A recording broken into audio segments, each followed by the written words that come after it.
The transport shuttle Harmony's Grace descended through the prismatic atmosphere of Luminos, and Marcus Vale pressed his face to the viewport in wonder. Below, the capital city of the Luminary Empire sparkled like a jewel scattered across rolling hills of silver grass. Towers of pure crystal caught the binary sun's light, casting rainbow fractals that danced across the landscape in mesmerizing patterns. "First time seeing a luminary world?" asked Captain Torres from the pilot's seat, chuckling at Marcus's obvious fascination. "First time seeing anything quite so beautiful," Marcus replied, straightening his ceremonial diplomatic robes. The deep blue fabric, embedded with microfilaments that mimicked Earth's night sky, was designed to honor both cultures. As Earth's cultural ambassador, Marcus had spent months preparing for this historic mission, the first peaceful exchange between humanity and the enigmatic Luminary Empire. The shuttle settled onto a landing platform that seemed carved from a single massive emerald. Through the hull, Marcus could hear the harmonic vibrations that gave Luminos its nickname, the Singing World. Every surface resonated with subtle musical frequencies that created an otherworldly symphony. "Remember," Captain Torres called as Marcus gathered his ceremonial gifts, "the Luminary value elegance and subtlety above all. No sudden movements, no raised voices, and whatever you do, don't stare directly at their queen. I heard she can literally blind a man with her radiance." Marcus nodded, though privately he wondered how much of that was diplomatic protocol and how much was spacer mythology. He stepped onto the platform, immediately feeling the planet's unique gravity, lighter than Earth, but somehow more substantial, as if the very air carried weight and meaning. A delegation of Luminari awaited him, their tall, slender forms draped in robes that seemed woven from starlight itself. Their skin held an inner luminescence that shifted between pearl and silver, and their large, almond-shaped eyes regarded him with curiosity rather than hostility. Marcus took this as an encouraging sign. The lead delegate stepped forward, his movements flowing like liquid mercury. Ambassador Marcus Vale of Terra. His voice carried musical undertones that made Marcus's name sound like a song. "I am Jackson, advisor to Her Imperial Majesty Queen Seraphina. On behalf of the Luminary Empire, we welcome you to our world." Marcus bowed in the formal style he'd practiced countless times. "Advisor Jackson, the honor is mine. I bring greetings from Earth and hope for a bright future between our peoples." As they walked toward the palace, Marcus marveled at the architecture. Everything seemed grown rather than built, with organic curves that defied conventional engineering.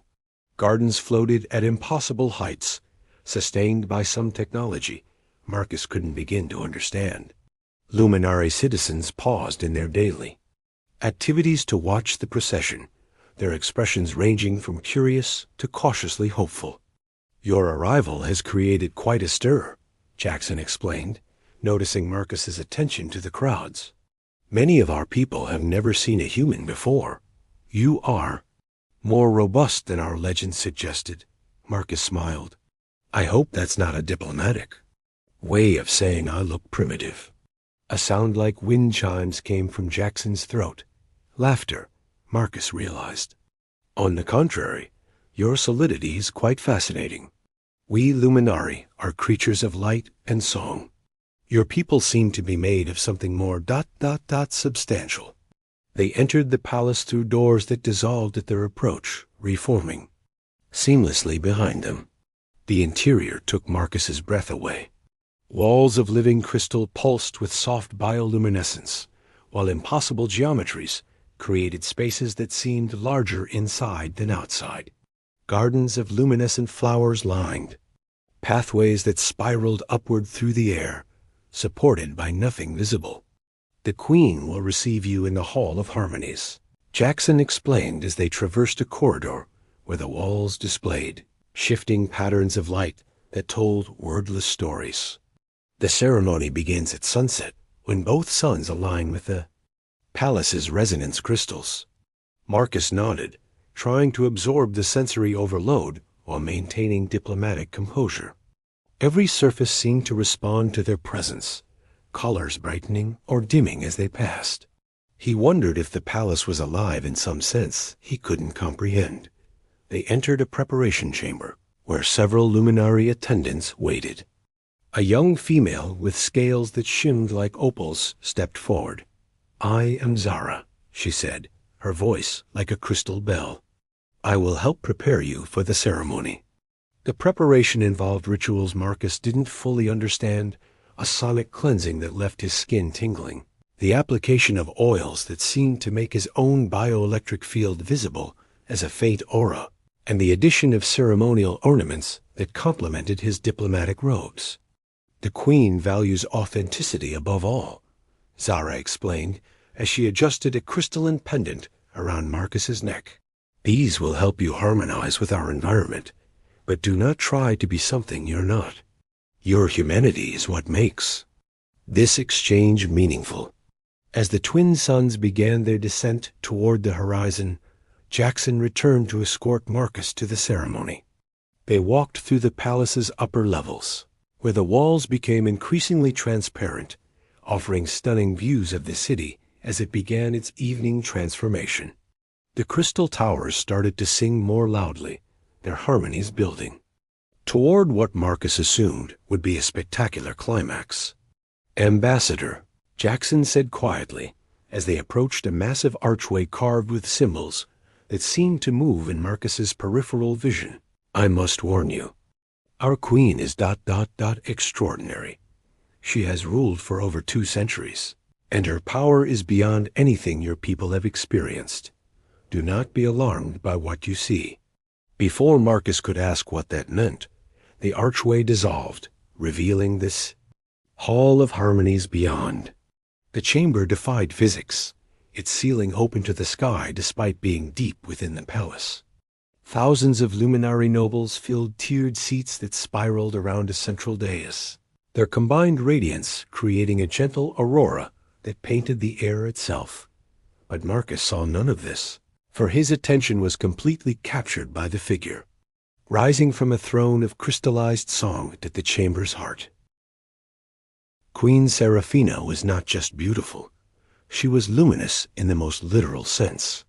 Her skin held the deep radiance of pearls formed in stellar cores, and her hair flowed like liquid starlight around shoulders that seemed carved from moonbeams. Her eyes were pools of silver fire that held depths Marcus felt he could fall into forever. When she spoke, her voice carried harmonics that resonated in Marcus's bones. "Marcus Vale of Terra," she said, and the chamber fell silent. "You have traveled far to stand in our light. What do you offer in exchange for the friendship of the Luminari?" Marcus stepped forward, fighting the urge to shield his eyes from her radiance. "Your Majesty," he said, his voice somehow steady despite his racing heart, "I offer not trade goods or military treaties, but something more precious, the chance for our peoples to learn from each other, to grow together, and to create something neither could achieve alone." A murmur ran through the assembled nobles, and Marcus caught expressions of surprise and approval. Apparently, his answer had been unexpected. Queen Seraphina descended from her throne, moving with grace that made Marcus think of dancers and dreamers. As she approached, her luminescence grew stronger, and he felt warmth radiating from her like standing near a gentle star. "You speak of creation rather than acquisition," she said, now close enough that Marcus could see the complex patterns of light that played beneath her translucent skin. "This is refreshing. Tell me, Marcus Vale, what would you create with?" "You?" The ceremony continued with formal presentations and ritual exchanges, but Marcus found himself increasingly mesmerized by the queen. Every gesture she made was poetry in motion. Every word she spoke was music given form.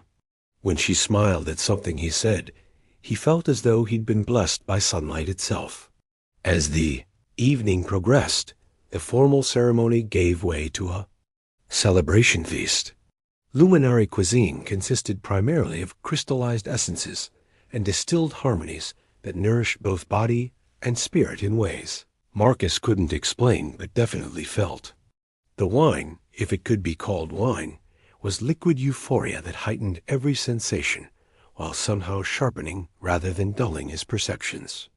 Queen Seraphina moved through the feast like a living constellation, speaking with nobles and dignitaries, while somehow always remaining aware of Marcus's presence. Whenever their eyes met across the chamber, Marcus felt electric currents race through his nervous system. Near midnight, as the celebration began to wind down, the Queen approached Marcus where he stood on a balcony overlooking the singing city. The effects of the luminary wine had left him feeling simultaneously relaxed and energized, and her proximity sent waves of warmth through his body. "You seem contemplative, Ambassador," she said, joining him at the crystalline railing. "Are you overwhelmed by our customs?" "Not overwhelmed," Marcus replied honestly, "transformed. I came here thinking I understood what beauty was, what music could be, what light meant. Your world has redefined everything." Seraphina studied his profile, her silver eyes unreadable. "And yet you maintain your essential humanity. Most beings who experience luminary culture for the first time lose themselves in the sensation. They become addicted to our light and can never again find satisfaction in their own world's dimmer offerings." "Maybe that's because they're trying to become something they're not," Marcus suggested, turning to face her. "You're magnificent, Your Majesty, beyond anything I imagined. But I don't want to lose myself in your light. I want to see what happens when your brilliance meets human passion." Something shifted in Seraphine's expression, a vulnerability breaking through her regal composure. "Human passion," she repeated, softly. "We luminary experience emotions as colors and harmonics, beautiful but ethereal. I have often wondered what it would be like to feel with such intensity that it becomes almost physical." Without quite meaning to, Marcus stepped closer. The Queen's radiance seemed to pulse in response to his proximity, and he could feel the electromagnetic fields that surrounded her like an invisible crown. "Your Majesty," he said quietly, "would you like me to show you?" For a moment that lasted eternity, they stood poised on the edge of something that would change both their worlds. Then Seraphina reached out with one luminous hand and touched Marcus's chest, right over his heart. The contact was electric in every sense. Marcus felt her alien nervous system connect with his, sharing sensations and emotions in ways that transcended language. Through their touch, he experienced her perception of the universe as living music and dancing light, while she felt his human capacity for deep, burning emotion that could move mountains and reshape destinies. "Fascinating," she whispered, her voice breathless with wonder. "Your feelings are so solid, so real." Marcus covered her hand with his, marveling at how her luminescent skin felt like warm silk infused with starlight. "Reality is what we make it," he said. "And right now, this feels like the most real thing I've ever experienced." What happened next would be debated by historians and poets for generations to come. Some said the Queen seduced the ambassador with alien magic. Others claimed he bewitched her with human passion. The truth was simpler and more complex than either version. Two beings from different worlds, having touched souls as well as hands, discovered that love needs no translation. The palace's upper chambers were designed for privacy and comfort, with walls that could become opaque at will and atmospheric controls that could accommodate different species' needs. As they walked through corridors lit by their combined presence, his human bioelectric field and her luminary radiance creating new patterns of light, Marcus felt as though he were moving through a dream. "Are you certain about this?" Seraphina asked as they reached her private chambers, her usual confidence replaced by something almost shy. "Once we cross this threshold, there will be consequences neither of us can fully predict. Marcus paused, his diplomatic training warring with desires that burned brighter than any star. Your Majesty, he said finally, I've spent my whole life building bridges between different peoples and cultures, but I never imagined I'd build one with my heart. She smiled then, an expression so radiant it could have powered the entire palace. Then let us build it together. They stepped through the dissolving doorway into a chamber that seemed carved from crystallized dreams, and Marcus Vale, cultural ambassador of Earth, discovered that some diplomatic missions succeed in ways never planned for in any protocol. Manual. Outside, the twin suns of Luminos set behind distant mountains, and the singing city welcomed its first night of truly interstellar harmony. 3 weeks had passed since the night that changed everything, and Queen Seraphina stood before her private mirror, watching her reflection shimmer with an unusual luminescence. Her typically pearl-silver skin now held undertones of warm gold, and her eyes seemed deeper, more complex than before. She pressed a trembling hand to her abdomen, where the most impossible thing in luminary history was taking place. Your Majesty? Came a gentle voice from beyond the chamber's living wall. The Morning Council awaits your presence. A moment longer, Jackson, Seraphina called back, her voice carrying harmonics of distress that made the crystal walls pulse. With sympathetic colors. She had been avoiding her advisor for days, knowing his perceptive nature would detect the changes in her biorhythm immediately. The pregnancy had been confirmed by her body's own responses 3 days ago. Luminary physiology was precise in such matters. When conception occurred, their entire electromagnetic signature shifted to accommodate new life. But this pregnancy was unlike anything in their recorded history. The child within her carried genetic markers from 2 completely different species, creating energy patterns that defied every law of luminary biology. Seraphina closed her eyes, remembering Marcus's touch, the way their bioelectric fields had merged so completely that night. She had felt his human emotions, raw, powerful, transformative, while sharing her own otherworldly perceptions with him. It had been the most profound connection of her 200-year life. Now it threatened to destroy everything she had built. A soft chime indicated Jackson's growing concern. With a deep breath that made her chamber's bioluminescent panels flicker, Seraphina allowed the wall to become transparent. Jackson entered with his characteristic fluid grace, but stopped short. When his silver eyes met hers, his own luminescence dimmed as he processed what he was seeing. My queen, he whispered, your radiance, it's changed. The patterns are. He paused, his diplomatic training warring with scientific curiosity. What has happened to you? Seraphina turned away, unable to bear the shock in his expression. 3 weeks ago, I made a choice that seemed beautiful in the moment. Now I face consequences that could topple our empire. The human ambassador, Jackson said quietly, understanding flooding. His features, the night of the ceremony. My queen, surely you don't mean. I carry his child, Seraphina said simply, the words echoing in the chamber like a funeral bell. A hybrid offspring that should be impossible, yet grows within me even now.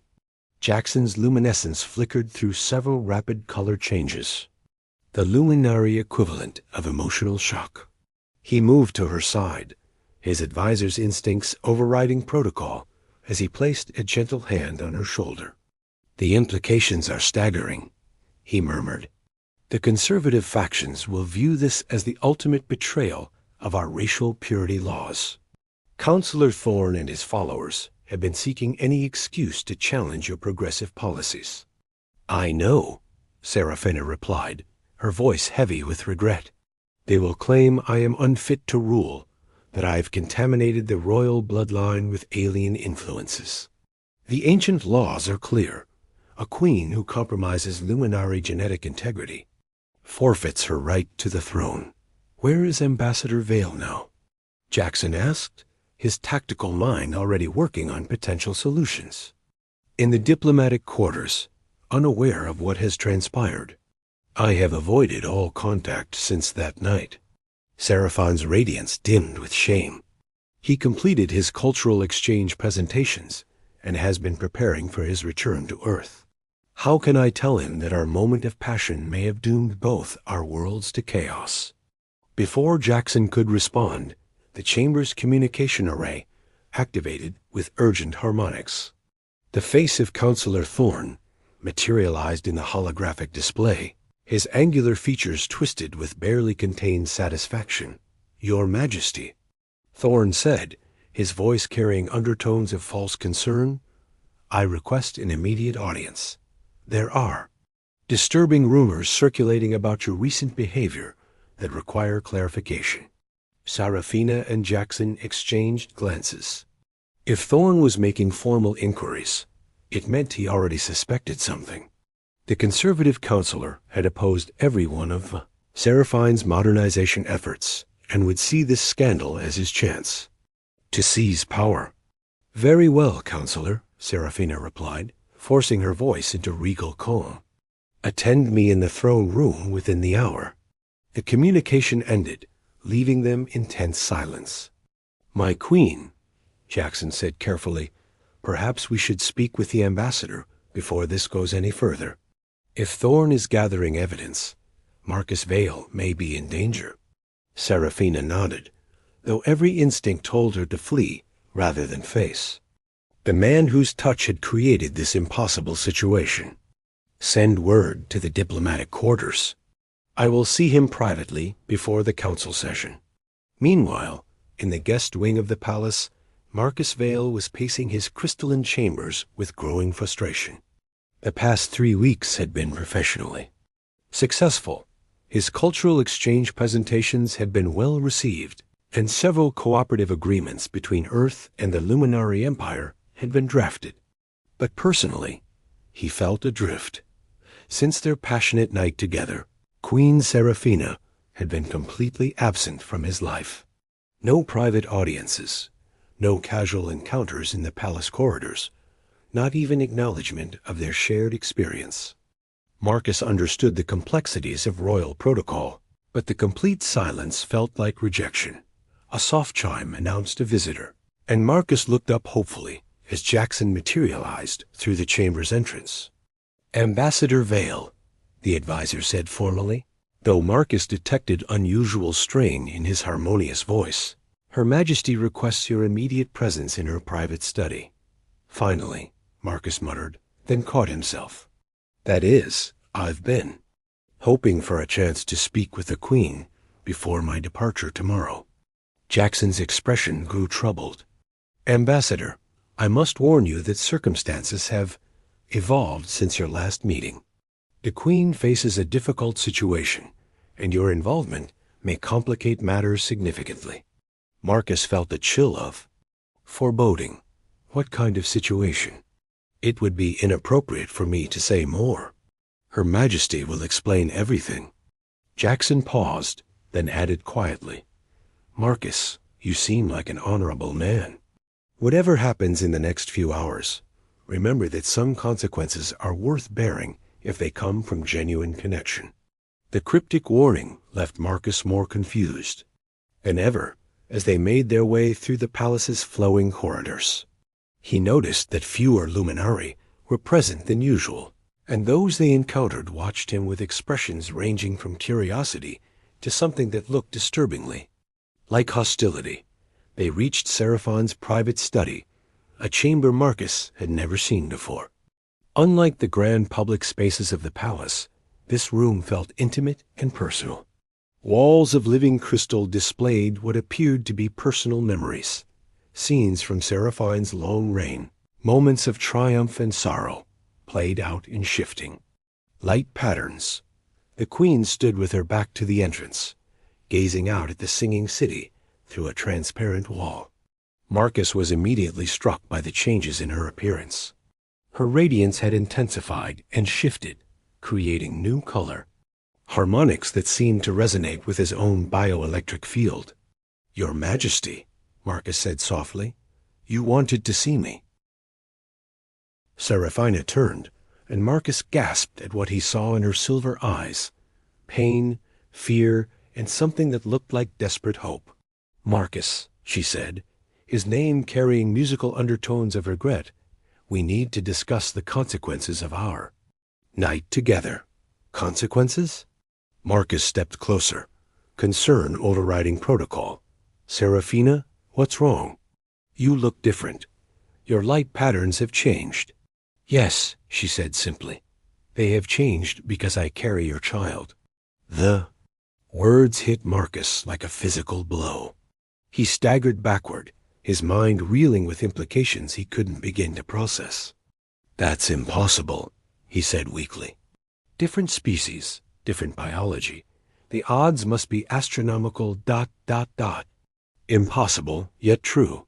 Seraphina placed a hand over her abdomen, and Marcus could see the golden undertones in her radiance pulse. "With new life."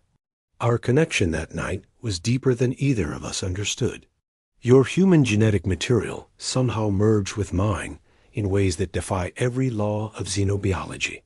Marcus sank into a chair that formed itself from the living floor to catch him.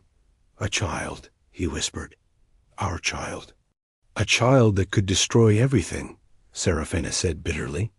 "Marcus, you don't understand luminary law. Genetic purity is sacred to my people. A queen who bears hybrid offspring is considered corrupt, unfit to rule. The conservative factions will use this to strip me of power and potentially exile or execute us both." The full magnitude of the situation crashed over Marcus like a tidal wave. "My God, Seraphina, I never meant...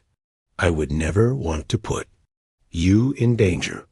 "I know," she said softly, her anger melting into sadness. "Neither of us anticipated this." "But Marcus, there's more. This pregnancy is unlike anything in our history.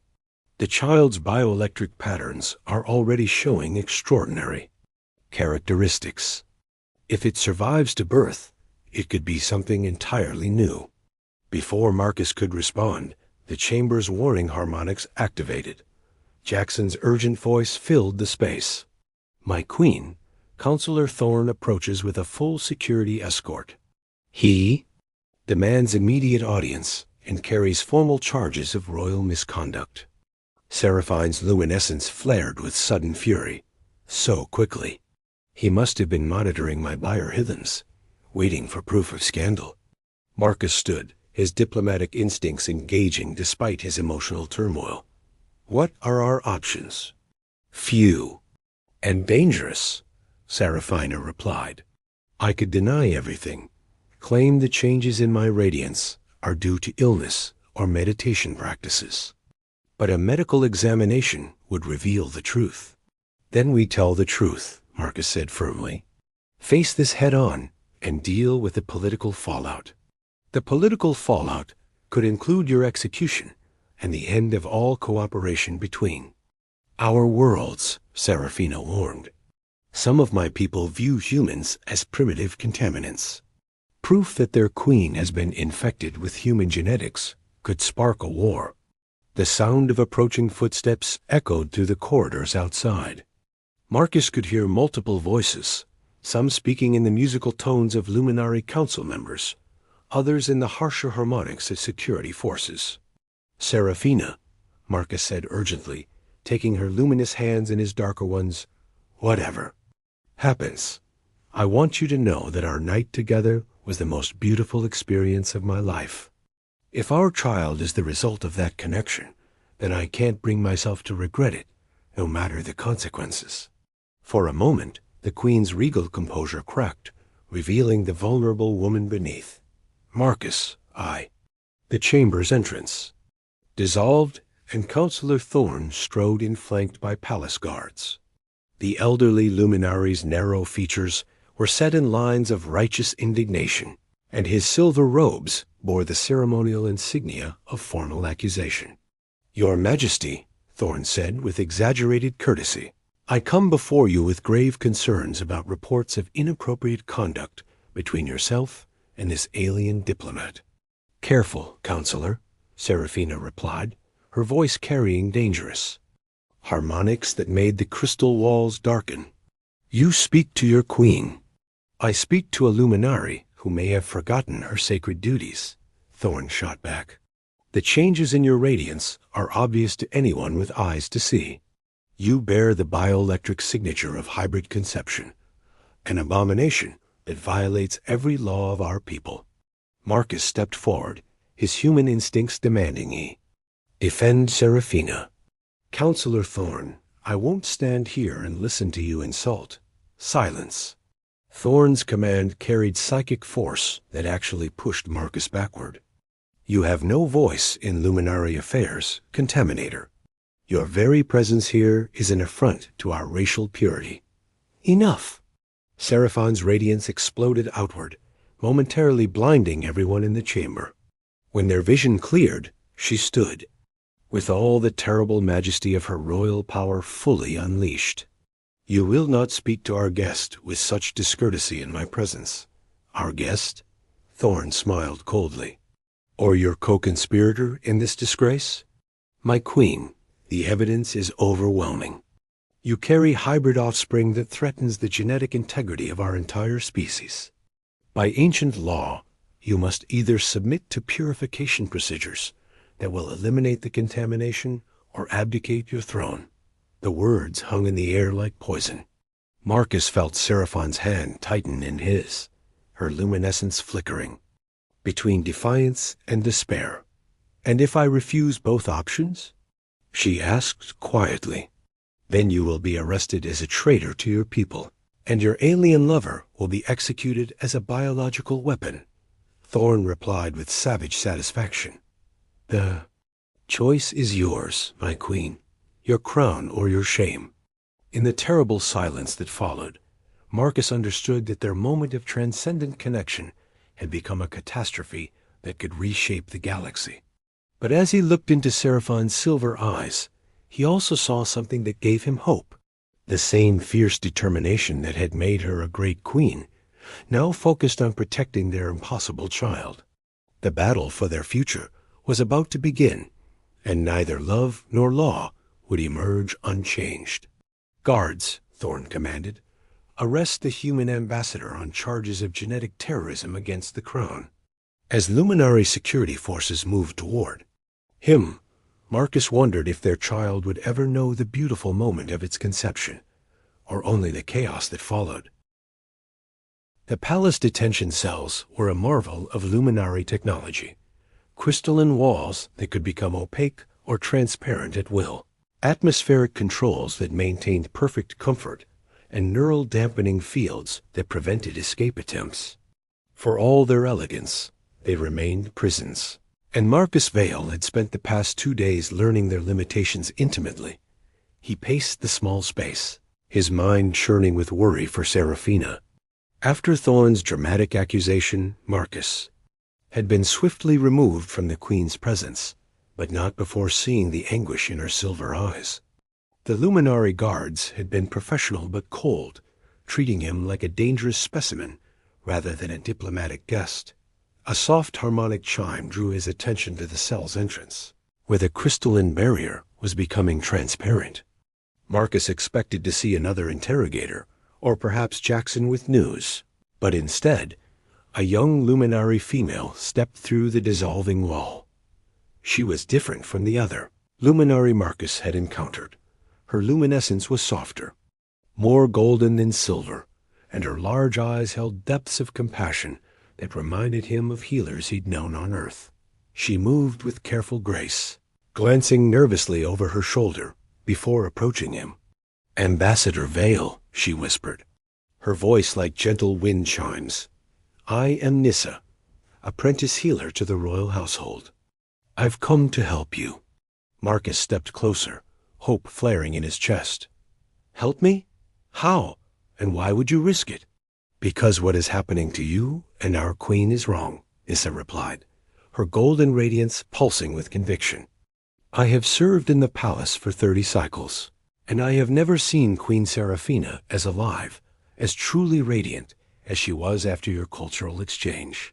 Whatever connection you two share, it has brought her joy that she hasn't known in decades. Where is she now? Marcus asked urgently. Is she safe? Nissa's expression grew troubled. Confined to her chambers under house arrest, while the Council of Nobles debates her fate. Councillor Thorn has convinced many that she poses a threat to our genetic integrity, but there are others who question his motives. What do you mean? Thorn has opposed every progressive policy Queen Seraphina has implemented, trade agreements with other worlds, cultural exchanges, scientific cooperation. He represents the old faction that believes Luminari should remain isolated and pure. Nissa's voice carried undertones of disgust. He sees your relationship with the Queen as the perfect weapon to destroy everything she's built. Marcus felt a surge of anger at the political machinations, threatening the woman he'd come to care for deeply. So this isn't really about the pregnancy, it's about power. Partly, yes. But Marcus, Nissa's voice dropped to an urgent whisper. There's something else you should know. The pregnancy itself may be more significant than anyone realizes. I've been monitoring the Queen's biorhythms in my role as healer, and the energy patterns are unlike anything in our medical records. Before Marcus could ask what she meant, footsteps echoed in the corridor outside. Nissa quickly pressed a small crystalline device into his hand. A communication crystal, she explained rapidly. Tonight, when the guard changes shift, activate it by touching the silver node. There are others who wish to meet with you, both Luminari and humans who believe in what you and the Queen represent. She moved toward the cell entrance as the footsteps grew closer. Be ready to move quickly. Your only chance is to escape before Thorn can stage his formal trial. The barrier reformed just as two Luminari guards appeared in the corridor. Nissa bowed respectfully to them and glided away, every inch the dutiful palace healer. Marcus palmed the crystal device, his heart racing with renewed hope that hours passed with agonizing slowness. Marcus listened to the subtle harmonics of the palace. Around him, learning to distinguish between different types of movement in the corridors. As the artificial night cycle began and the palace settled into quieter rhythms, he felt the crystal device warm in his hand. At precisely the moment Nissa had indicated, Marcus pressed the silver node. The crystal flared to life, projecting a holographic interface that connected him to a secure communication network. Ambassador Vale, came a familiar voice, and Marcus was relieved to see Jackson's face appear in the projection. The Queen's advisor looked haggard, his usual composed demeanor cracked with stress. Are you well? As well as can be expected. Marcus replied quietly. Jackson, how is Seraphina? Struggling, the advisor admitted. She refuses to eat, barely sleeps, and her radiance dims more each day. The pregnancy is progressing normally, but her emotional state concerns me greatly. Another face appeared in the hologram. A human woman Marcus recognized as Minister Kale's assistant from the cultural exchange meetings. Ambassador, she said, I'm Elena Vasquez, cultural attaché with the Earth delegation. We've been working with progressive elements in the Luminari government to find a solution to this crisis. What kind of solution? Marcus asked, though he feared the answer might be disappointing. We've discovered something remarkable, came a new voice, and Marcus was startled to see an elderly Luminari male join the holographic conference. I am Minister Kale, head of the Science Directorate. Ambassador, your child with Queen Seraphina may be the key to resolving this entire crisis. Marcus leaned forward intently. What do you mean? Kale's expression grew excited despite the dire circumstances. We've been analyzing the bioelectric data from the Queen's pregnancy. The hybrid nature of the fetus is creating entirely new energy. Patterns, not just a combination of human and Luminari characteristics, but something genuinely novel. It suggests abilities that neither species possesses alone. The ancient texts speak of such possibilities, added another voice. and Marcus saw a very old luminary female materialize in the projection. Her radiance was dim with age but steady, and her eyes held the weight of centuries. "I am Elder Morvain, keeper of the old knowledge. There are prophecies, Ambassador, that speak of a bridge child who will unite the stars." Elena leaned forward eagerly. "If we can demonstrate that this child represents evolution rather than contamination, we might be able to shift public opinion, turn Thorn's weapon against him. But first, we need to get you out of that cell," Jackson said practically. "Thorn is pushing for an immediate trial, and he has enough support to ensure the outcome will be execution for you and exile for the Queen." "How?" Marcus asked. Nissa's voice joined the conference. "I can disable the neural dampening fields during the next guard change. There's a service corridor that leads to the old sections of the palace, areas where the surveillance systems are less comprehensive." "Then what?" Marcus pressed. "I can't hide in the palace forever." "You won't be hiding," Minister Kale said with grim determination. "You'll be fighting back. There's a growing movement among both our peoples, Luminari, who believe in progress and cooperation, humans who see the potential for a truly interstellar civilization. We need you as our symbol, proof that love can transcend species boundaries." Elena nodded enthusiastically. "We've been quietly building support, but we need something dramatic to rally people to our cause. A public declaration by you and the Queen, standing together despite the consequences." "That's suicide," Marcus protested. "Thorn will have us both executed on the spot." "Perhaps," Elder Morvain said calmly, "but sometimes martyrs achieve more than survivors. However, I believe there is another way. The ancient laws that Thorn invokes also contain provisions for trial by revelation. If the accused can demonstrate that their actions serve a greater purpose, they may be vindicated." Jackson's expression grew thoughtful. "The birth prophecies.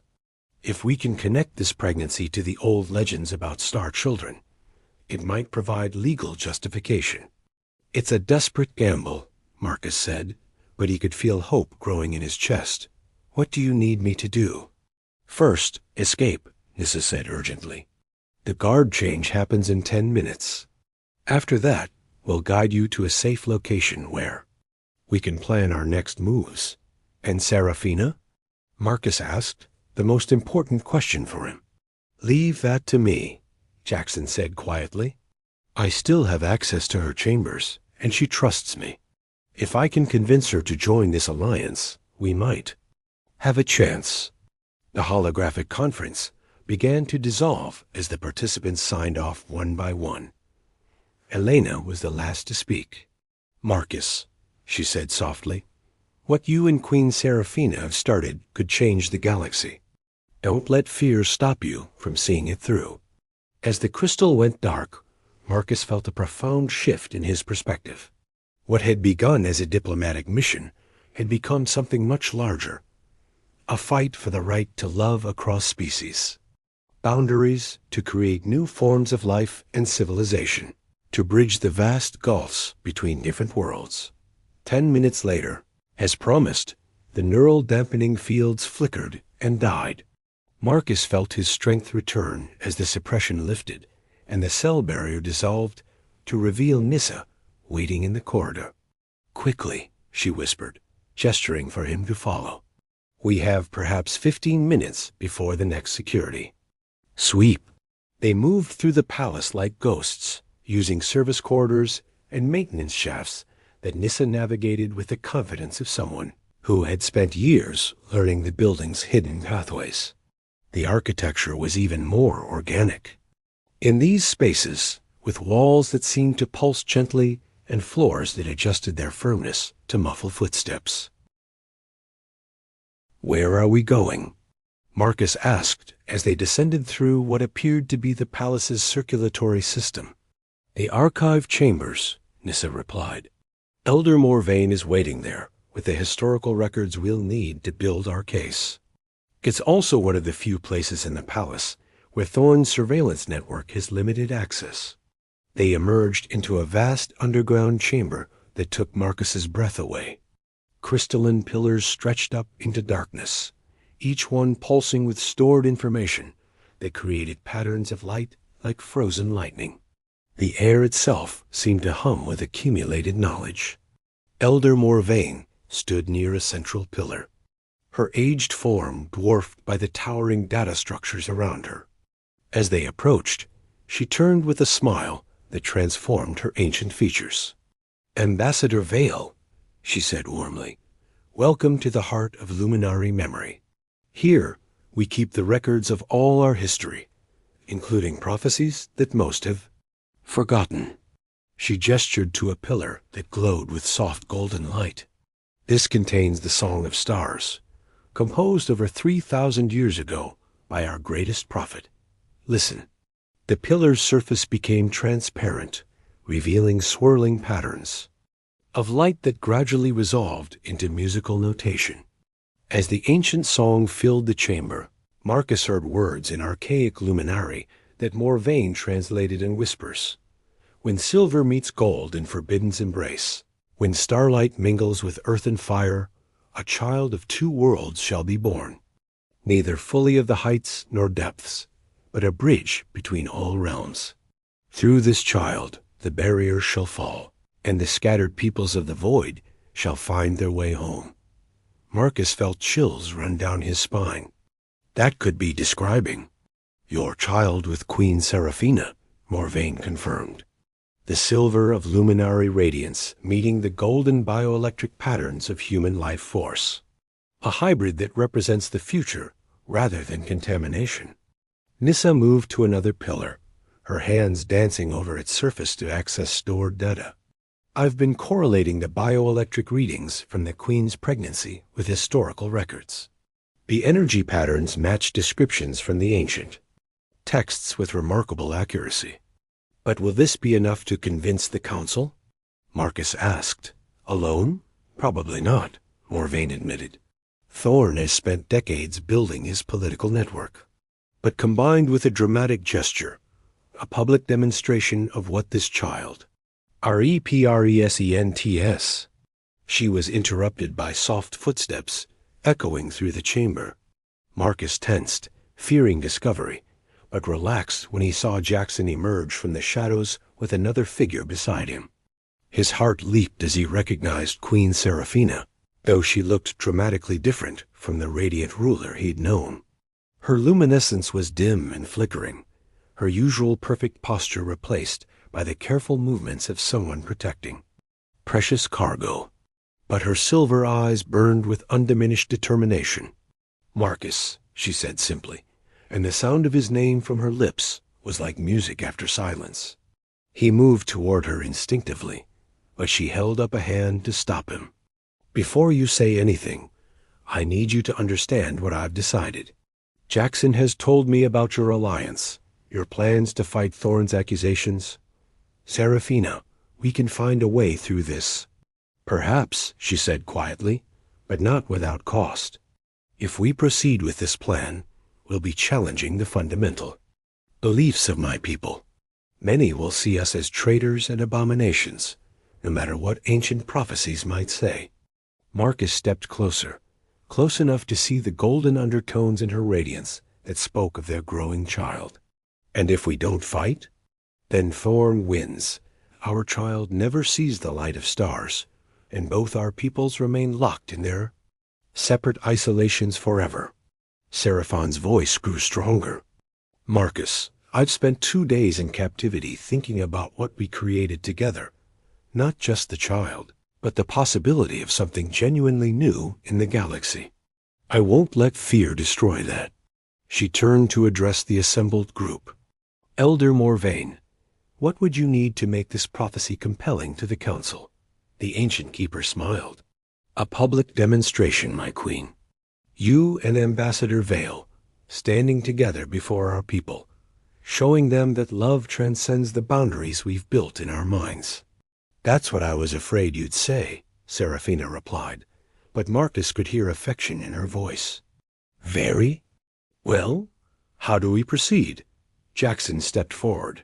Thorn has called for a formal trial tomorrow, at the height of the day's cycle, when both suns align with the palace crystals. Maximum visibility for his moment of triumph. Then that's when we make our stand, Marcus said, feeling certainty crystallize in his mind. We turn his trial into our declaration. Nissa looked worried. The security will be overwhelming. Thorn will have guards everywhere. Good, Seraphina said, with a smile that reminded Marcus why he'd fallen in love with her in the first place. Let all our people see what we're willing to risk for the future we believe in. As they began planning their desperate gambit, Marcus realized that their love story had become something larger, a catalyst for change that could reshape the relationship between worlds. Tomorrow, they would discover whether the galaxy was ready for the bridge their child represented, or if some gulfs were too wide for even love to span. The ancient crystals hummed around them, keeping their eternal vigil over the memories of a civilization, while 5 conspirators prepared to either write a new chapter in that history or become its latest cautionary tale about the dangers of reaching across the void for connection. In the depths of the palace, surrounded by the accumulated wisdom of ages, Marcus Vale and Queen Seraphina of the Luminari prepared to bet their lives on the radical proposition that love could unite the stars.